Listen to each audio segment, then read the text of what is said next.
Итак, сегодня сериал «Подсудимый», 2017 год, режиссер Чо Йон Кван, в главной роли Чи Сон. Краткое содержание. Жил-да был молодой честный прокурор, жена, дочь. Отметили день рождения дочери вечером, он засыпает дома у себя в квартире, а утром просыпается в тюрьме и ничего не помнит. Оказывается, он убил жену и дочь, вот такая завязка. И да, все вроде понимают абсурдность обвинения, но людей, по-настоящему верящих в его невиновность, почти нет. Прокурор, друг главного героя, предает его, так как боялся, что на него пойдет подозрение. Другим чинам заплатили, и, казалось бы, нет выхода, только повеситься. И главный герой в камере собирается это сделать, но сокамерник его останавливает, говоря, что он не убивал жену и ребенка.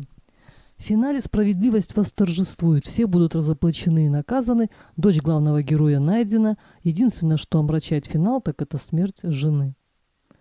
Страшные испытания выпадают на долю главного героя, все улики против него, потеря памяти, он ничего не помнит, но тела жены и ребенка не были найдены. И он постоянно задается вопросом, зачем он это сделал и сделал ли. Истязания в тюрьме, посадки в карцер, смертный приговор – это далеко не полный перечень кошмаров, в котором оказывается главный персонаж. Это дело совсем не связано с политикой, но может быть косвенно. Тем страшнее ситуация для главного героя. Просто честный прокурор честно расследовал дело и хотел, чтобы убийца был наказан, но в результате попал в такую мясорубку, что мама не горюй. Мы часто говорим про кого-то. Ну, сам виноват, сидел бы тихо и не лез бы куда не надо, и все было бы в шоколаде. Но в то же время мы понимаем, как важна истина в преступлении и наказании. Я где-то читала, что когда ловили знаменитого серийного убийцу, то ошибочно приговорили несколько человек к смертной казни. То есть люди невиновные лишились жизни по чьему-то недосмотру, халатности, недобросовестности. Это ли не есть настоящее преступление? Все эти проблемы хорошо освещены в драме «Я тебя услышу». Человек отсидел в тюрьме 26 лет за преступление, которого не совершал. Заболел раком и через пару месяцев умрет. А всего-то надо было честно исполнять свой долг следователю, прокурору, адвокату, судье.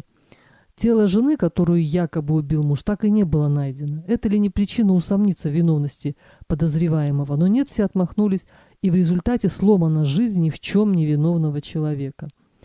Вообще, когда смотрю сериалы или документальные фильмы на эту тему, я понимаю, что это проблема всех стран, а не какой-то конкретной страны. Я имею в виду наказание невинных людей.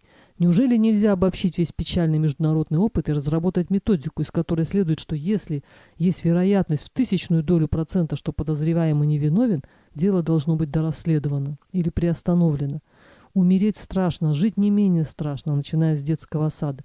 Нельзя опаздывать, нельзя обижать, но в то же время надо защитить себя. Надо есть невкусную пищу, иначе тебя накажут. Надо хорошо учиться, надо уметь коммуницировать, надо научиться ходить на задних лапах перед руководством. Нельзя совершать проступков и преступлений, но все равно есть вероятность, что тебя накажут по чьему-то недосмотру. Это ли не ад на земле? Очень часто в корейских сериалах звучит клятва прокуроров по окончании учебы. Про клятву Гиппократа, которую дают медики, конечно же, я слышала. А вот про клятву прокуроров впервые я узнала из дорам.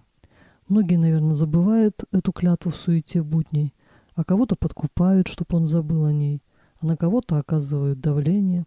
Смотришь подобные сериалы и становится страшно. На человека надвигается страшно тяжелый пресс, что от тебя мокрого места не останется. И доказать свою виновность практически невозможно. В первоначальном варианте ролика нет упоминаний об образе преступника. Слишком он был омерзителен. Но откуда-то же они берутся и живут среди нас.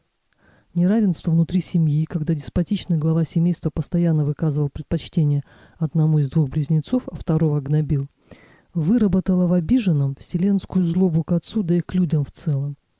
Психика очень подвижна в условиях постоянного прессинга и нестабильности в семье, в обществе. Грань между разумом и безумием настолько тонка, и что явится триггером, можно только предполагать. А к каким последствиям это приводит, мы можем наблюдать каждый день из криминальной хроники. Кто не видел сериал, обязательно посмотрите. Динамичный, Чи Сон, как всегда, молодец. Смотрите кино, думайте, рассуждайте, делайте выводы. Всем здоровья и удачи!